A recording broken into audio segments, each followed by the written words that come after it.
Ésaïe, chapitre 1. Prophétie d'Ésaïe, fils d'Amoz, sur Juda et Jérusalem, au temps d'Ozias, de Jotham, d'Akaz, d'Ézéchias, roi de Juda. Cieux, écoutez, terre, prête l'oreille, car l'Éternel parle. J'ai nourri et élevé des enfants, mais ils se sont révoltés contre moi. Le bœuf connaît son possesseur et l'âne la crèche de son maître.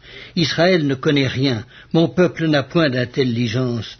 Malheur à la nation pécheresse, au peuple chargé d'iniquité, à la race des méchants, aux enfants corrompus.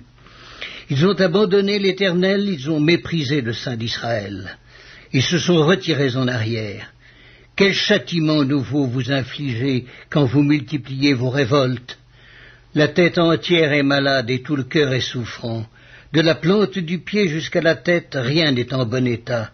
Ce ne sont que blessures, contusions et plaies vives, qui n'ont été ni pansées, ni bandées, ni adoucies par l'huile. Votre pays est dévasté, vos villes sont consumées par le feu, des étrangers dévorent vos campagnes sous vos yeux, ils ravagent et détruisent comme des barbares. Et la fille de Sion est restée comme une cabane dans une vigne, comme une hutte dans un champ de concombres, comme une ville épargnée. Si l'Éternel des armées ne nous eût conservé un faible reste, nous serions comme Sodome, nous ressemblerions à Gomorrhe. Écoutez la parole de l'Éternel, chef de Sodome, prête l'oreille à la loi de notre Dieu, peuple de Gomorrhe.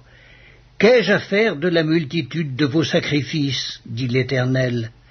Je suis rassasié des holocaustes de béliers et de la graisse des veaux.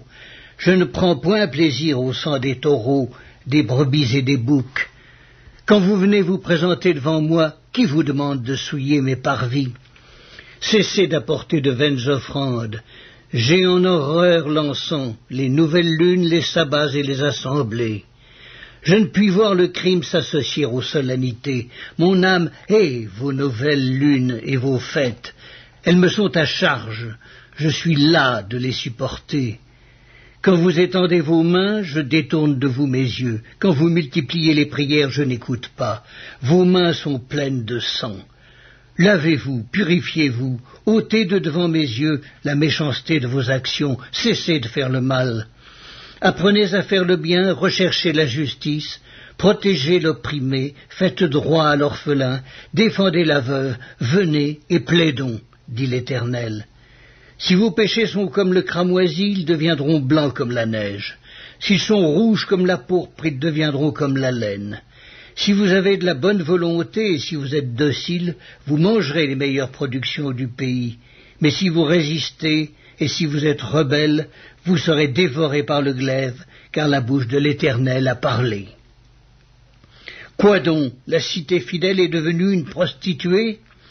Elle était remplie d'équité, la justice y habitait, et maintenant il y a des assassins.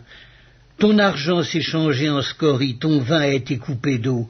Tes chefs sont rebelles et complices des voleurs. Tous aiment les présents et courent après les récompenses. Ils ne font pas droit à l'orphelin, et la cause de la veuve ne vient pas jusqu'à eux. C'est pourquoi, voici ce que dit le Seigneur, l'Éternel des armées, le fort d'Israël. Ah, je tirerai satisfaction de mes adversaires, et je me vengerai de mes ennemis.